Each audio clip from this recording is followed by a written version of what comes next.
우주를 연구하는 과학자들은 지구가 아닌 다른 어딘가에도 반드시 생명체가 있을 것으로 믿고 있습니다.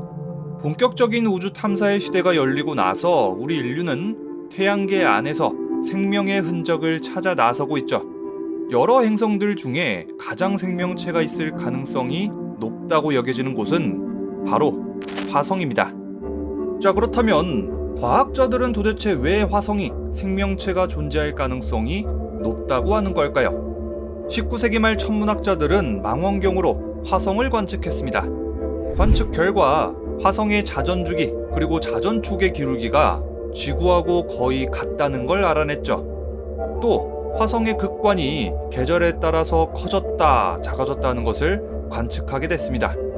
이 말은 뭐다? 화성도 지구처럼 계절이 있다는 거죠. 그리고 1877년 화성의 위성 포보스 그리고 데이모스를 발견합니다. 또 화성을 계속 관측했더니 화성 표면의 어디는 밝고 또 어디는 어두운 걸 발견했는데 당시 학자들은 이것을 바다 그리고 대륙이라고 생각했어요. 그리고 화성에 짙은 대기가 있다고도 생각했죠. 또 화성을 계속해서 관측했을 때 화성 표면의 색깔이 시간에 따라서 계속 바뀌는 것도 화성에 있는 식물들이 계절에 따라서 바뀌는 거라고 생각했죠.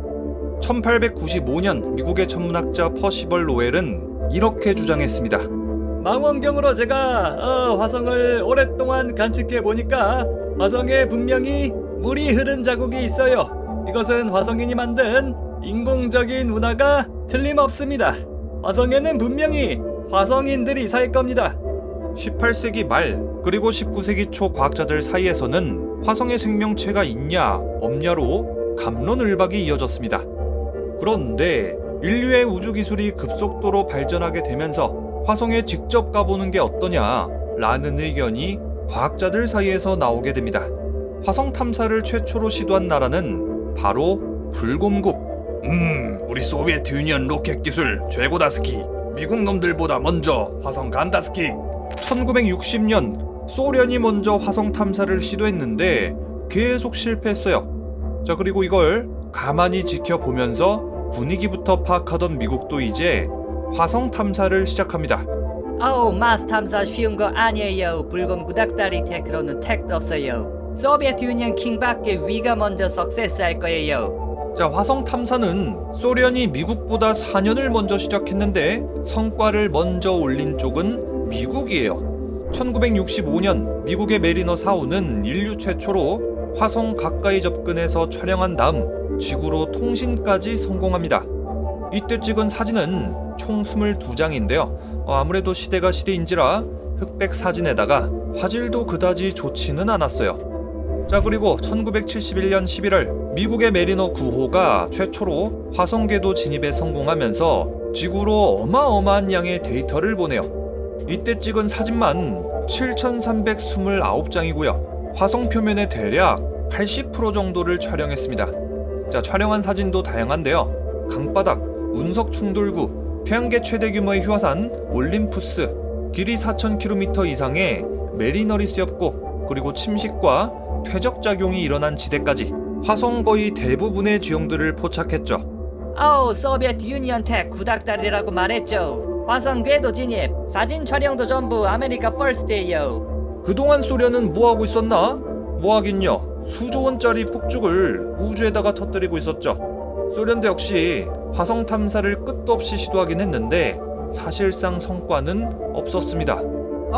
소련 새끼들 운빨로 탐사선 쏘는 거 아닙니까? 미국은 이제 화성 생명체 탐사 바이킹 프로젝트를 시작한다고요. 1980년 바이킹 2호는 화성 유토피아 평원에 착륙을 성공합니다. 그리고 착륙 직후에 거의 16,000장의 이미지를 지구로 전송했습니다. 1976년 바이킹 1호하고 2호는 화성에 착륙하는 데 성공했고요. 착륙 직후에는 화성에 생명체가 있나 없나 찾아보기 시작했어요. 하지만 화성 지표면 샘플도 채취하고 대기 분석도 해봤지만 그 어떤 유기 물질도 찾지 못했습니다. 자, 그런데 바이킹 착륙선은 치명적인 문제가 있죠. 착륙 직후에는 움직이지 못하는 거예요. 아니, 화성 여기도 찔러보고 저기도 찔러보면서 탐사해도 모자랄 텐데 무슨 지방령도 아니고 계속 한 곳에서만 탐사를 하면 어떡해? 그래서 나사는 다음 화성 탐사 때는 바퀴가 6개 달린 로버를 보내기로 합니다. 적극적으로 움직이면서 여러 곳을 탐사하겠다는 거죠. 그렇게 마스 패스파인더가 발사됩니다. 착륙선 패스파인더는 1997년 7월 화성에 착륙했고요. 탐사 로버 소저너는 약 3개월 동안 화성 여러 곳을 돌아다니면서 화성의 대기, 기후, 토양과 암석을 연구, 생명체를 찾아 나섰습니다. 그리고 이번에도 역시나 그 어떤 생명체의 징후도 찾지 못했어요. 그래도 아주 성과가 없었던 건 아닙니다. 약 300만 년 전에 홍수가 발생, 침식작용을 일으켰고 이 때문에 아레스 협곡이 만들어졌다는 게 밝혀졌습니다. 자, 그 말은 뭐다? 화성에 물이 존재했었다 라는 거예요. 자, 참고로 영화 마션에서 패스파인더랑 소저너가 나왔었죠. 마크 와트니가 모래에 완전히 파묻혀 있던 패스파인더랑 소저너를 꺼내서 기지로 다시 가져오는 장면이 있어요. 좋아요. 이 정도 마션 얘기했으니까 오늘의 영화는 마션 리뷰. 좋았어. 마스 패스파인더 이후에도 우리 인류는 화성에다가 탐사선을 수도 없이 보냈습니다. 목표는 거의 화성 그 자체를 탐사하거나 화성에서 물이나 생명의 징후를 찾는 거죠. 먼저 마스 오디세이는 화성의 상공에서 물과 얼음의 흔적을 찾아냈습니다. 2003년 유럽 우주국의 마스 익스프레스는 남극에 물 분자가 있는 곳을 알아낸 다음 얼음을 촬영하는 데 성공했습니다. 2008년 미국의 피닉스는 물과 얼음이 풍부한 화성 북극에 착륙했고 물도 찾아냈고 화성 샘플도 채취했습니다. 이곳의 화성 샘플로 생명체가 있는지, 생명체가 없더라도 생명체가 살아갈 수 있는지 연구하는 거죠. 다음 큐리오시티는 메탄이 계절에 따라서 크게 변한다는 사실을 발견했습니다. 이 메탄은 지구에서는 거의 동물의 배설물이나 식물의 부패 과정에서 나오죠. 그렇기 때문에 메탄은 아주 강력한 생명의 지표입니다. 물론 메탄이 지질학적인 이유로 만들어질 수도 있죠. 자, 그래서 현재는 이 메탄이 도대체 어디서 나오는 건지, 지질학적인 이유로 나오는 건지 아니면 생명체가 뿜어내는 건지 현재 연구진들은 활발하게 연구 중입니다. 인류는 지금까지 수십 번을 넘게 화성에 탐사선을 보냈어요. 그런데 우리는 여태 단 한 번도 생명체나 그 징후조차 찾지 못했죠. 도대체 왜 화성에는 생명체가 없는 걸까요? 먼저 화성은 대기가 희박합니다.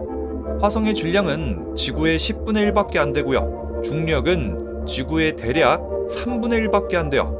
몸무게가 70kg짜리 부엉이가 화성에 가면 26kg이 되는 셈인 거죠. 이렇게 화성은 중력이 약하기 때문에 산소같이 분자량이 작은 기체를 잡아둘 수 없게 됩니다. 중력이 너무 약한 탓에 대기가 우주로 빠져나가는 거죠. 두 번째, 화성의 핵은 지구에 비해서는 많이 식어버린 상태예요. 그래서 자기장이 너무나도 약하죠. 화성의 자기장은 지구 자기장의 800분의 1밖에 안 되는데요. 이렇게나 약한 자기장으로는 태양풍을 전혀 막지 못하게 되고요. 태양풍을 못 막으니까 화성의 대기는 또 그만큼 사라지게 되는 거예요. 그 결과 현재 화성은 공기가 거의 존재하지 않게 된 거고요. 물론 화성의 대기권에는 지구처럼 이산화탄소, 질소, 아르곤도 있고 산소도 있어요. 하지만 화성지표의 대기압은 겨우 0.0063, 지구 대기압의 대략 0.75%밖에 안 되는 거예요. 이런 공기로는 생명체가 호흡조차 못하겠죠.